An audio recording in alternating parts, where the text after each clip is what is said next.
A beautiful day here in Boston for the running of the 118th Boston Marathon. Obviously, this race couldn't be run without the help of thousands and thousands of volunteers. We are learning a lot more about the past of Lieutenant Will Hill from these court documents here, including an alleged affair and accusations of domestic violence. We're among a number of media members really from all over the country that have been here since early on in the morning, anticipating the beginning of this highly publicized case. We have seen a number of people around here in the area nearly 6 hours after the final out was recorded and the Red Sox won the World Series. We are live right now inside the Garden, and fans know all about just how big this is. Obviously, lose and you go home. It's all over. We are in a lockdown right here in Watertown, as is Boston and other surrounding communities. Now we're finding out more about Aaron Hernandez's past and his possible connection to this homicide investigation. Obviously, conditions are staying consistent, and by that I mean consistently terrible. This morning, our TV Mater D visits a new Warwick clam shack that he says has really hit the jackpot with local residents. You've been doing this for 13 seasons now.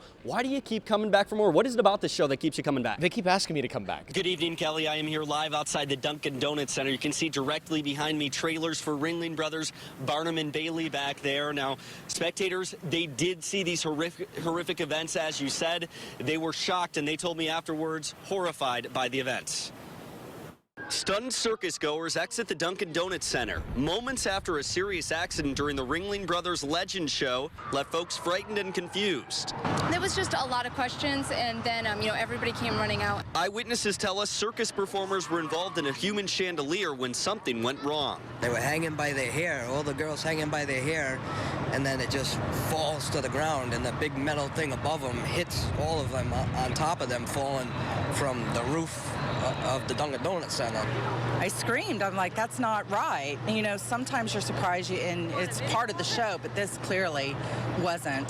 Clearly wasn't. It's really a shame. The scary scene left some parents worried about their children's well-being. Providence's Yenny Reyes says her daughter Liani was traumatized by the incident. Yeah, I don't think I'll ever go like this, something like that ever.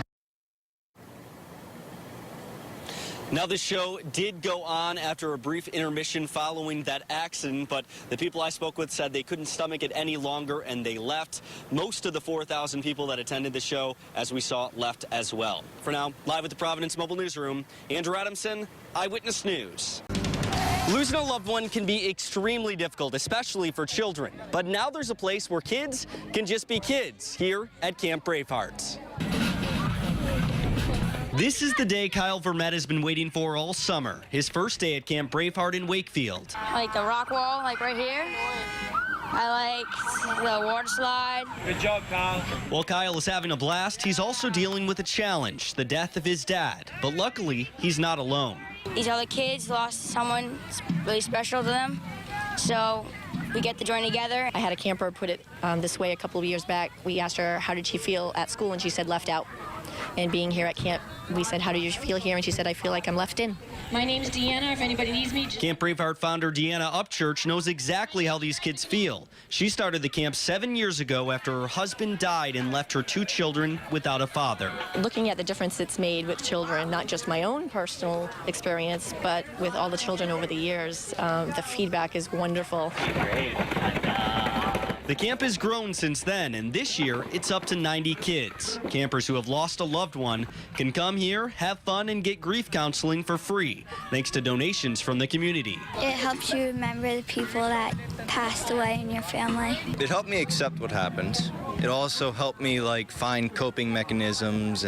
Communicate the reasons and people that we love. And after seeing how helpful this camp has been, Kyle says he'll definitely be back next year. And to cap off their time here at Camp Braveheart, these campers will be releasing some of these paper lanterns, which will help them to symbolize letting go of their losses. With the South County Mobile Newsroom, Andrew Adamson, Eyewitness News. The tragic Boston Marathon bombings forced a number of victims to have to get amputations, but it won't be the end of the road for them thanks to prosthetists like those at Rhode Island Limb. Getting fit and helping others do the same marks a typical day for Warwick's Kristen Mello. There's just one thing that separates Mello from your typical fitness trainer. I was born without my right leg. But that hasn't stopped Mello in her tracks. She's been training for a half marathon with the help of specialists at Rhode Island Limb in Cranston. If you have the will and you have the mentality, you can do anything that you put your mind to, regardless of your disability. Hearing about last week's Boston Marathon bombings that killed 3 people and injured more than 260 others hit Mello hard.